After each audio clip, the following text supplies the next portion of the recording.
Welcome to Poetry Pod Central. He was born above a stable. He lost both parents before the age of 15. He trained as a surgeon, abandoned medicine for poetry, fell desperately in love, wrote some of the greatest verses in the English language, and then died at 25, believing he had completely failed. This is the story of John Keats, and it is one of the most extraordinary stories literature has ever produced. John Keats was born on the 31st of October 1795 in London, the oldest of 4 children. His father, a livery stable manager, died when Keats was just 8 years old.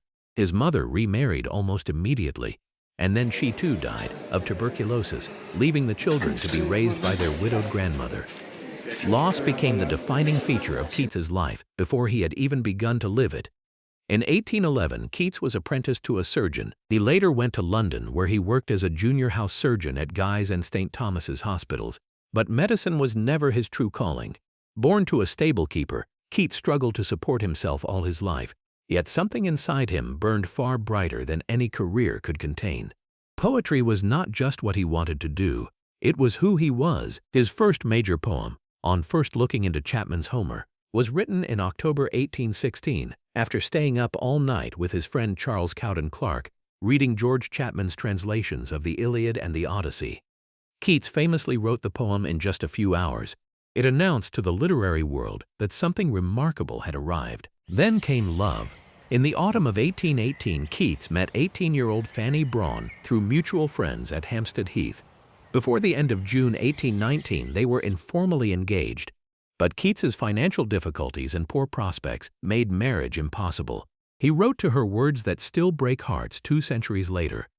But love and poetry were not the only things consuming Keats in 1819. That single year produced an extraordinary body of work. In the spring of 1819 alone, Keats completed 5 of his 6 great odes: Ode to Psyche, Ode to a Nightingale, Ode on a Grecian Urn, Ode on Indolence, and Ode on Melancholy, and composed the 6th, To Autumn, that fall, masterpiece after masterpiece in a single miraculous year.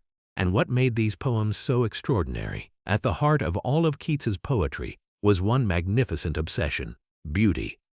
In Ode on a Grecian Urn, he wrote the lines that would define him forever: Beauty is truth, truth beauty, that is all ye know on earth, and all ye need to know. And in his very first long poem, Endymion, he opened with words that have never lost their power. A thing of beauty is a joy forever. Its loveliness increases. It will never pass into nothingness. Keats was a deeply sensuous poet. In his poetry, he uses all 5 senses. His poems appeal to our eyes, our ears, our sense of smell, touch, and taste. He did not just describe the world, he made you feel it in your body. That is why his poetry still feels alive today, because it was never just written to be read, it was written to be felt. But the critics of his time did not see it that way. In his own lifetime, the critics greeted his poetry with derision. They mocked his background, his politics, and his style. He was dismissed and ridiculed. And then illness took everything else. By 1820, Keats's tuberculosis had become so severe that his doctors advised a change in climate. During his final days spent in Rome, the English artist Joseph Severn remained by his side. He was separated from Fanny forever. He could not bring himself to read her letters. The pain was too unbearable. He held a marble she had given him constantly in his final weeks, rarely letting it leave his hands. He expressed the wish that on his gravestone no name or date should be written, only the inscription, "Here lies one whose name was writ in water." He died on the 23rd of February 1821. He was 25 years old. And yet, the second half of the 19th century brought increasing recognition and eventually the fame he had craved. He was praised by Queen Victoria's poet laureate Alfred Lord Tennyson and inspired many of the pre-Raphaelites. Wilfred Owen's poetry owed much to Keats, and his influence can be heard in many of Seamus Heaney's early poems. He asked to be forgotten. Instead, he became immortal.